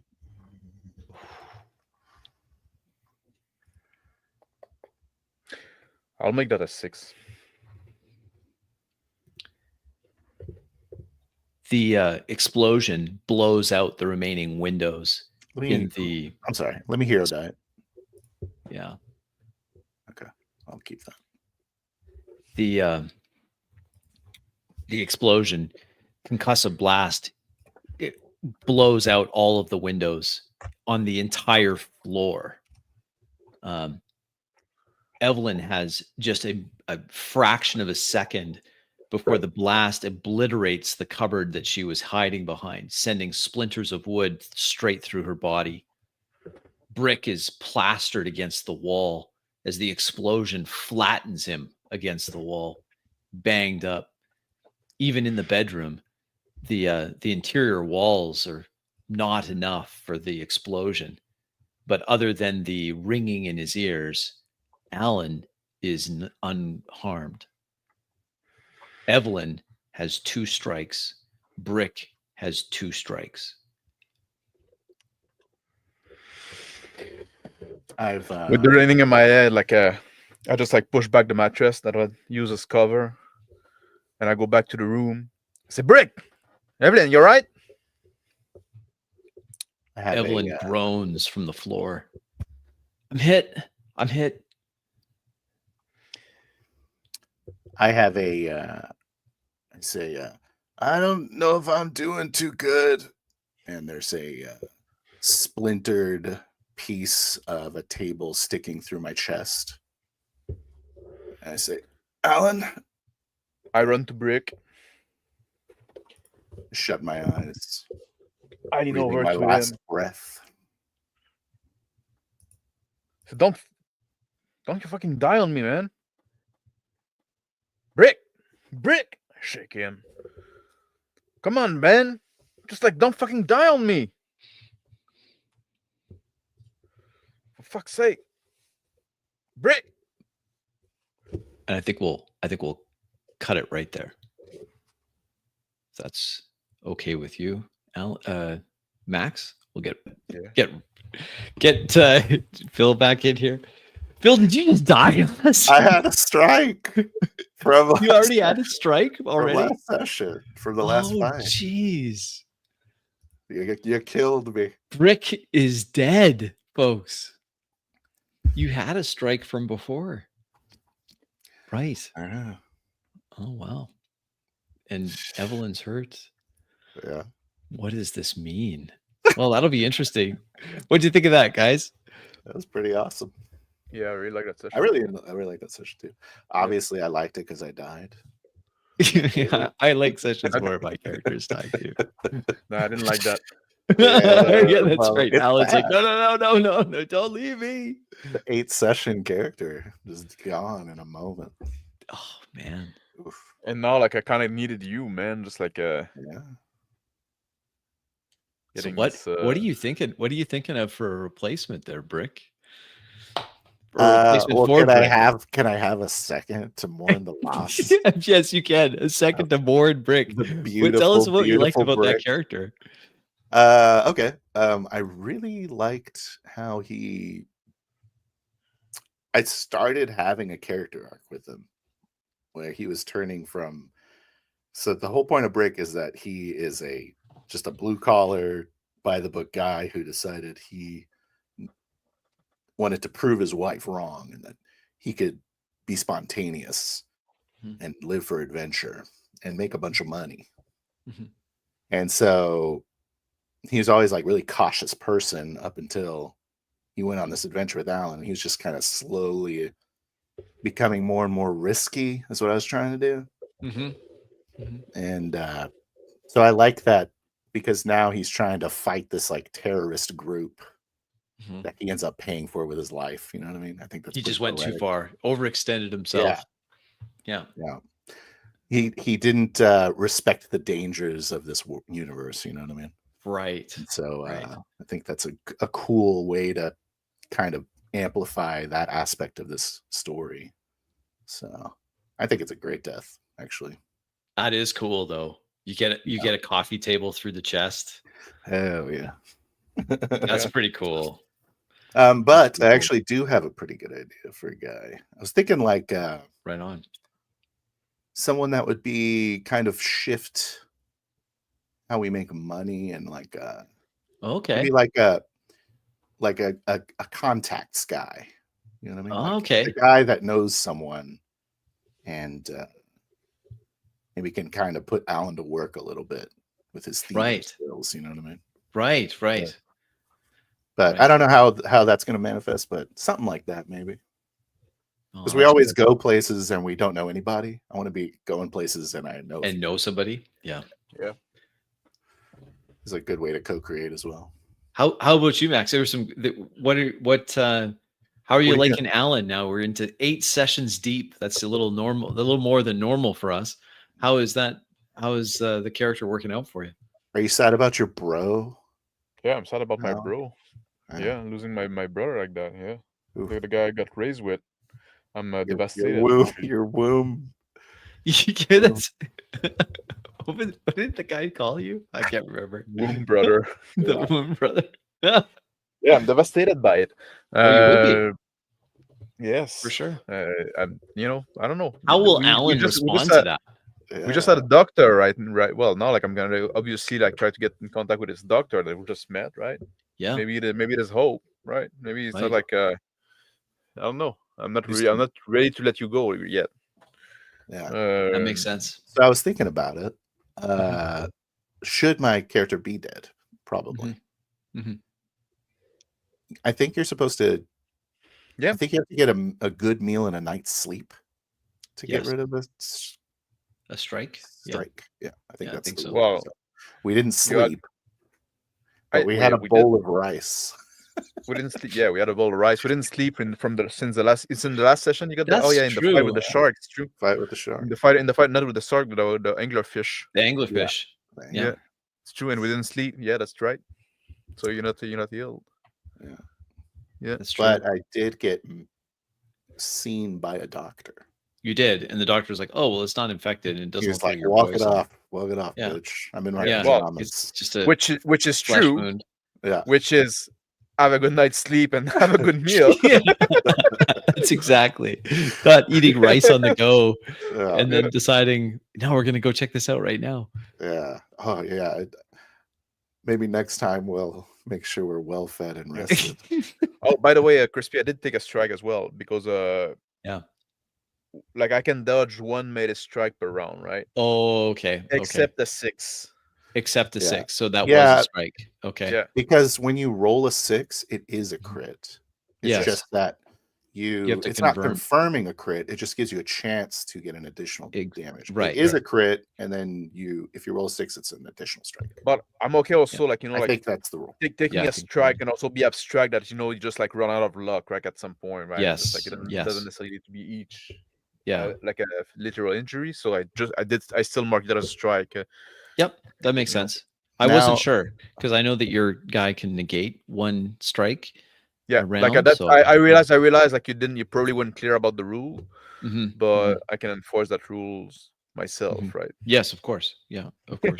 Well, that's good. That's good then that you made your check as you rushed into the bedroom and dove behind cover, and then you rolled high on that save because otherwise you also would have died. Like it would have been 2 additional strikes on top of the one that you had. You so had a TPK that's right there. Yeah. All the only one that would have lived was Evelyn, and she'd have 2 strikes. Like she'd be wounded for sure. We're left behind by our AI. We're left behind by our AI harem. That's right. She Hey, I'm getting some reproachment with her. Yes, that's it. I thought that was cool. Actually, I like that. I thought that was working well. Yeah, I like Alan as a character as well. Like, I think it's obviously he's gonna be like that's gonna be a quite an impactful moment. Yes, it would be. Yeah. But because you got like all this like easy come, easy go kind of attitude and stuff like that. But it's not just like I still like try to have like some wisdom behind it, right? Just like of course, yeah. That's another thing. It's just not like a empty head. It's not just like a hairhead, right? It's just like he's like that for a reason. It's another thing I'm looking forward to with the new character is because Brick was like your ride or die, and now I'm going to introduce like potentially a stranger to you. So there'll be like some getting to know each other about. Do you think that the death was unfair, Crispy? Good question. Is it unfair? Is it okay that it's unfair? If it is, maybe. Yeah. Maybe you should have tried to throw the explosive device out instead of like trying to run for cover. Yeah, that's what I was kind of expecting, someone to just kick it out of the apartment, right? But I honestly was a little hazy on the geography of this apartment. I guess it's more like a motel. There's like an exterior balcony. Yeah, that's what I was trying to describe. Is essentially I realized a converted that later. motel. Yeah. There's a couple other parts where I think I was messing up geography, like in the elevator. Okay. I don't think we ever got on the elevator. Well, that's what I'm like. Are they? You described the elevator starting to move, and I'm like, so they're gonna have to just get off this elevator and get on one going down. So, and then I was like, nope, it just took us right back. Right back down. The elevator all the way up and all the way down. We never got in on the elevator. We're just like in line talking with the folks. Never got on the elevator. I'm on the elevator. Yeah, I thought doesn't know what the fuck. My view of that was that you were just queuing up for the elevator, like that we were just kind of waiting. That's what I thought. Like I thought we were queuing for the elevator, and then the elevator like just arrive, and then we move out, right? Like so those guys could go in the elevator, and then we just say, you know what? Let's bail. I noticed that when I opened the door, and you guys were like, "What the fuck's this guy doing?" I was like, "Oh, that makes." And then I was like, "Why the heck did I just get off the elevator to be at the same floor that I left from?" That's weird.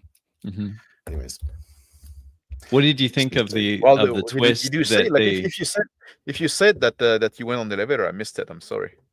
I did. I heard him say on the elevator, and the elevator starts moving, and I'm like, okay, that's cool. I did make the elevator move, And that I was Yeah. fine with it. Yeah. But I didn't like. I thought it was just like moving, like arriving, right, to pick up people. I didn't think we were on yet. Mhm. Anyway, sorry if I misread your cues. I liked Sorry how Alan had this epiphany over the slimy kind of film that's in the apartment on the bed, and he's like, they're changing back, and I'm like, yeah. That's cool. I think that's a cool secret that I was like, I think that would be a cool secret if this is reversible. Yeah, and now like and having all those pills, and like now like there's a bunch of them, and like all those worker, like, and that's it's interesting mystery now that too, like, and I find like this session was it was really like almost a cop procedural, right? Yes. Yeah. I know it was very fun. Session too. It was very much the mystery we keep talking about. Yeah, it's true. Yeah. That supposed to be organically starts. Yeah. Yeah. I really like the session a lot. Yeah. Good job.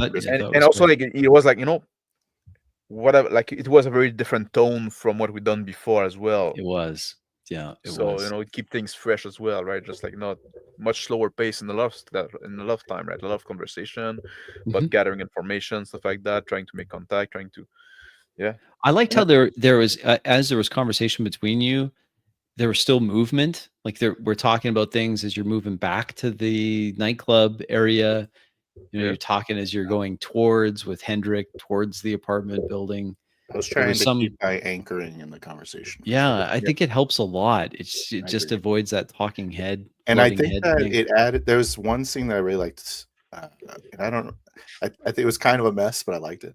Where like I'm doing you could really relate to this girl joke. Yeah, and she like freaks out like a woman. And then she does. And I'm like, it's a joke, you dumb bitch. And I'm like anchoring, so it kind of like it adds that like reality to it. It does. Instead of just like poor writing where maybe it's really just players miscommunicating with each other.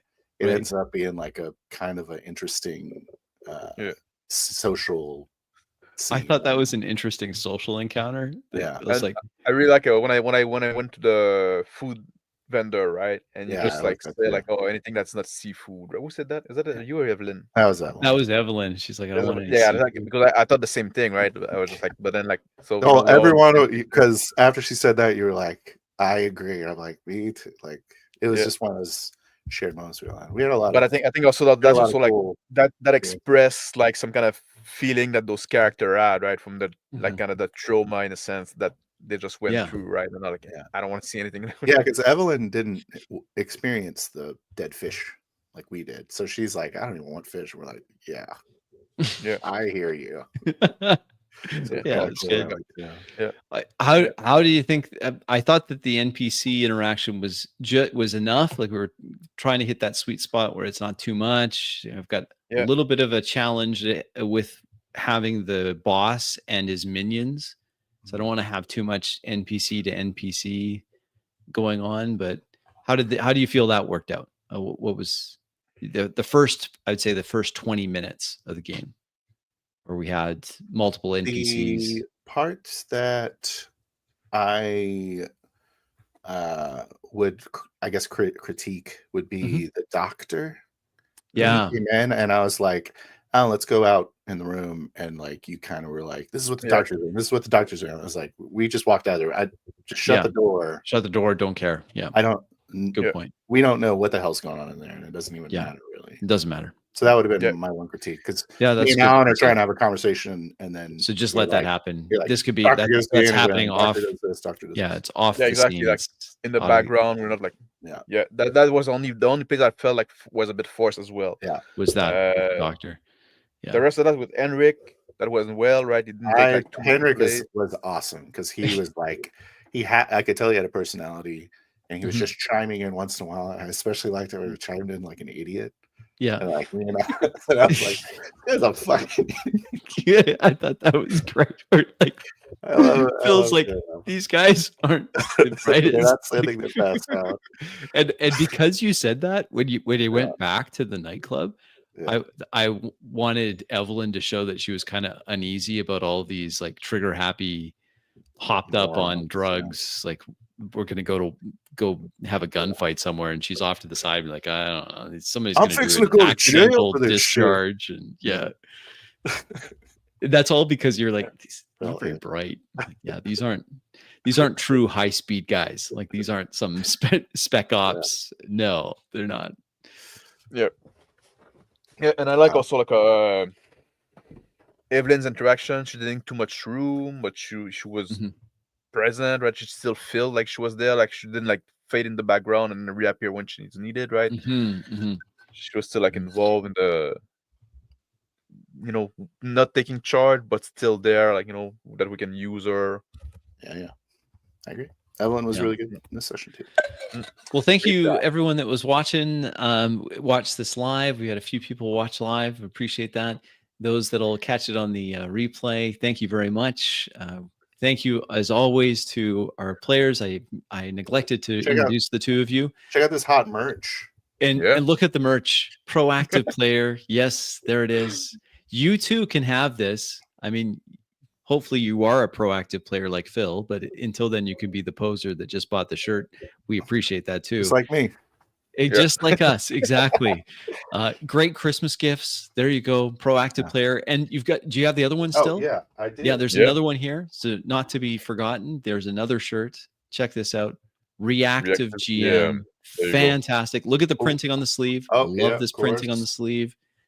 4D. It says 4D RP. Well, it is fantastic. Look at this. Ooh. I mean, come on. What can you want? On. Fantastic. I kind of had to do that part myself on the website, but yeah, I'll pick put some work in there at some point. It's kind of fun. I like those. I think that's great. I think I'm the only one that's ever bought t-shirts from Max. Yeah, you've got the tie-dye one too, don't you? I've got the tie-dye 4D. Yeah, fantastic. I've developed a good wardrobe. Yes, you are. Through Mr. Max. I also have mugs. There's mugs. There's a nice kind of like swell bottle type thing that I've got my eye on. So yeah, there's some good stuff there. Anyway, I'll introduce the players. I should have done this at the beginning. We've got Mr. Max Boivin playing Alan Richer, and check out Max on his channel. It's Reactionary Principle Gaming with Max Boivin, and then our alt tech ambassador Phil the Thrill, streaming on Rumble now and on X. Is that right? I'm not streaming on Rumble now. But yes. But yes, you can find him on Rumble. I am streaming on Rumble. Yes. Not right now. Not right now. Okay, excellent. So complicated issue. It's a complicated issue. You can check out, he's got content there if you want to support our own resident Rumbler. If you're sick of that, Google, it is. Yeah. So, and on X too. So you can check them out there too. So, and we'll catch you on the next one. So thanks for watching, and Rip Brick. Also. And Rip Brick Kiernan died in an explosion. It was fantastic. All right. Yeah, a blaze of glory. Blaze of glory. Correct. There you the go. right way. All right. Catch you later, guys. Take care. God bless.